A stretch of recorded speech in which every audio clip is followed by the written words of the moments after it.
So there I was, sitting on this rock, and I go to bend down on said rock to get some water, soak my feet. I slip and fall on my butt.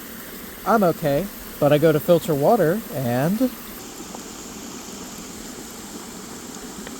my filter must have cracked on the rocks. Uh-oh! Get filters, but it'll have to get me to hot springs with a little squirt.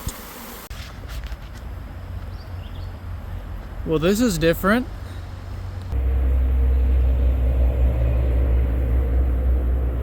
That's more like it. Goodbye, Standing Bear Hostel. That's where I stayed last night. And super fun place. Great vibes, great people. Washed all my clothes on a washboard. Slept in a bed, got dry, all the mud off my clothes. But this is the first time that I'm leaving somewhere, and my heart feels genuinely heavy to be leaving. I just enjoyed it there so much. That's something that the trail is teaching me, is that your time with people is fleeting, and cherish them while you can. Because you never know when you'll see them again, or if you'll see them again. So it's always special to see them again, and yeah. Anywho, I want to go about 14 miles, 15 miles today. It'll be up and over Max Patch. Big elevation day. And I'm starting late. It's about 12:30. So maybe I'll catch a pretty sunset up there. Remember when things were looking up for Carson Hill? Well, one of my left knee's IT band said, "Fuck you." And just out of nowhere started acting up buku crazy style. Yeah. Ow. All of a sudden I can't even bend my freaking knee, so I switched my brace over.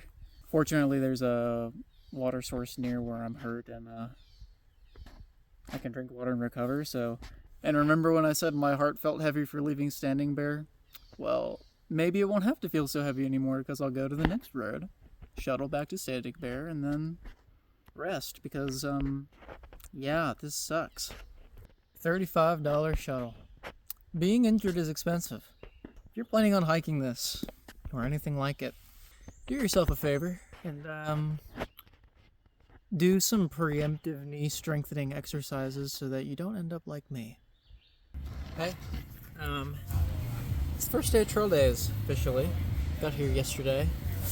You might be saying, Carson, why aren't you around showing us the sights? Why are you in your tent, hiding away from the world? And the answer to that question is that the only loaner clothes that the showers had was skirts, jean denim skirts. I didn't know that when I picked them up, and let's just say that I can't sit down in public without it being possible grounds for arrest. We're keeping it on the DL until laundry is done. And while we're here, let's go over some gear stuff. As you know, my trail name's 7.7 because when I started, I had 7.7 pounds of gear. It's pretty good, but I'm always looking to go lighter. So I've made some changes to get me lighter. On my hip belt, I had these two little packs. They're 1.05 ounces each and added a liter of space. And I don't really use them throughout the day except to get my phone out. So I'm just going to put everything that I had in there in my ditty bag and keep my phone in my pocket. Now that I'm out of the Smokies, it's getting a lot hotter. It was like 70 degrees at 9 a.m. It reached a low of 60 overnight. And it's only going to get hotter as the summer months continue. So, I've had my frog togs primarily for warmth. I wear it as most other people would wear a puffy around camp. And now that I haven't had to since leaving the Smokies, I'm going to replace it for a 2-ounce emergency poncho. And that will save me about 3.5 ounces. In Gatlinburg, I traded out both of my midweight socks for these ultralight, darn tough running socks. As opposed to being 2.7 ounces each, these weigh just under an ounce each, saving me somewhere around 3.2 ounces. I also lost my gloves and I haven't been using any others, so that knocks me down 1.3 ounces. And I've been experimenting over the past couple weeks with not using my pillow. So by leaving behind my pillow, I am going to be saving about 2.5 ounces. All of these changes bring me to 6.88 pounds in base weight. So do I have a trail name anymore? Here at Trail Days, I've been signing the hiker logbook as the hiker formerly known as 7.7. So we'll see what emerges.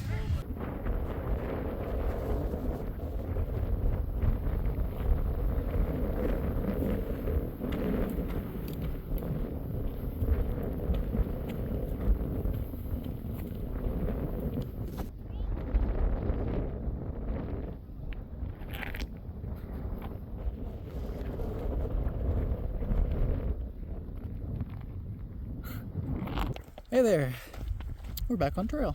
Got dropped right back off on the trail and I've made my way up to Max Patch. One of the most fantastic views from Springer to Damascus, so they say. And for once, it's not fogged in. As fun as Trail Days was, it feels good to be back out here. Trail Days was a fantastic time. I'm so happy that I got to see my brother and my mother and my partner. And I got to see so many friends that I've not seen on trail for a while due to differing paces and my zeros early on and whatnot.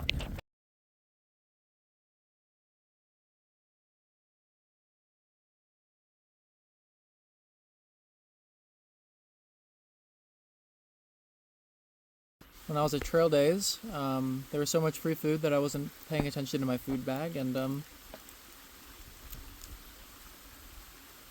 my chocolate melted everywhere. Not only on itself, but in my bag, on my peanut butter, on my pills. It made little cascades.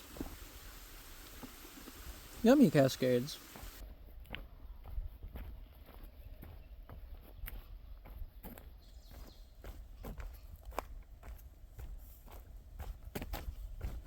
So, it's 9 p.m. and I'm less than about half a mile out from my campsite. And today, I've discovered something. I guess I must say, I'm not the biggest fan of night hiking so far.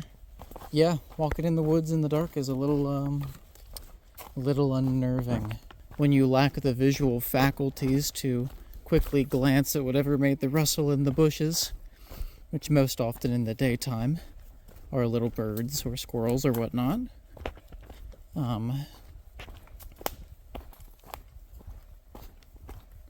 Oh, hell no. Now my ass gotta collect all 8 pages. That is exactly what it feels like to be shining my light at trees and looking for white blazes. It's a little freaky. As of Trail Days, I have now taken 7 zeros. The average through hiker in their entire hike takes about 7 zeros. So, your boy's really gonna have to put his nose to the grindstone.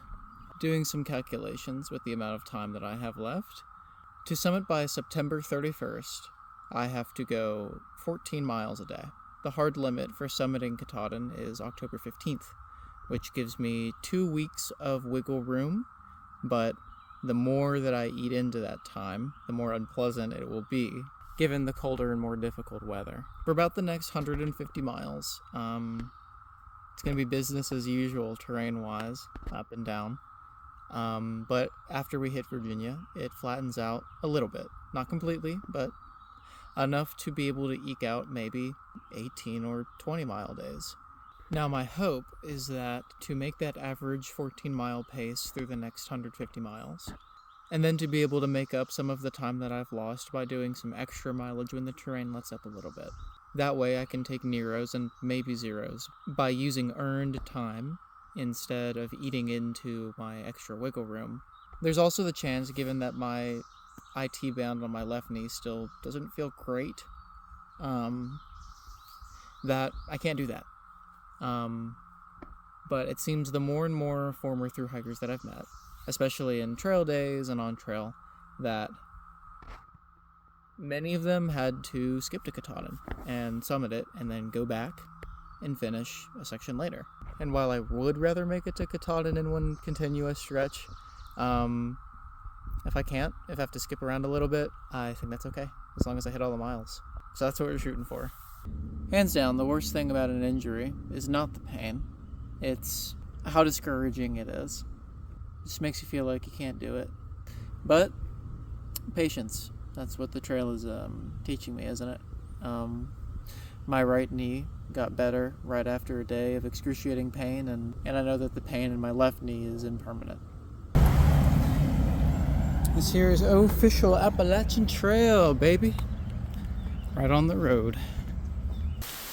What do you think of the new outfit? Protects the pack, too.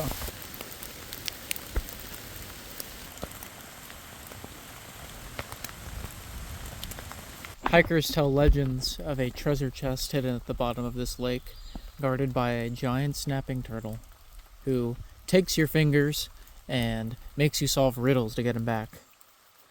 I wonder how much he could shave off my base weight if he took my fingers. Left my pack to go on a little side quest up to a fire tower, of course. And I don't even know how to walk without my pack. This feels weird. Oh, I already see the fog setting in. No, please, no. Given that I'm climbing up all the fire towers on the AT, I think I ought to start doing fire tower review. So, Rich Mountain Fire Tower. Let's take a look. Look at these nice metal steps, not rickety at all, super solidly built. I do not feel afraid going up this thing. Now, it is pretty steep, but I don't know any fire tower that ain't. Yeah, this one's built like a brick shit house.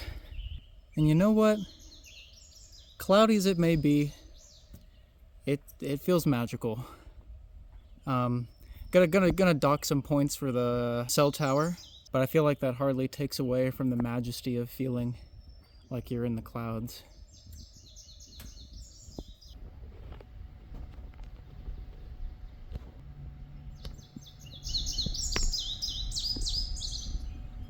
Evening, and a very buggy evening at that.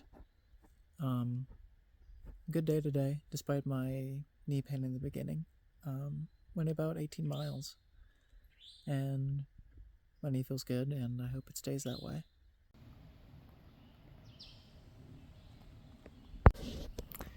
This is the cabin of the Southern Cookie Lady, who gives out free peanut butter cookies. Now, I am resisting temptation, but this is such a kind thing to do.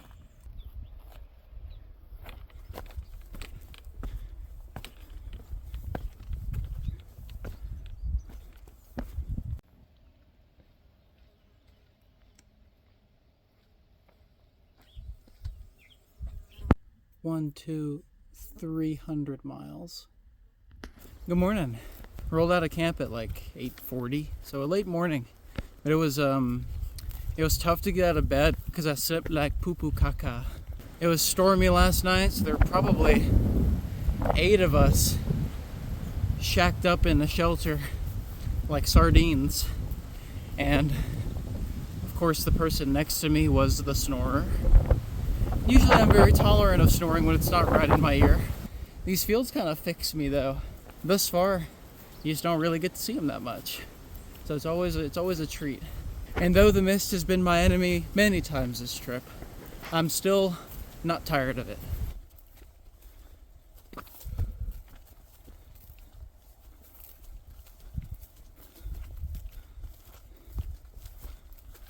I'm getting caught in this cycle where you see all this grass on the trail.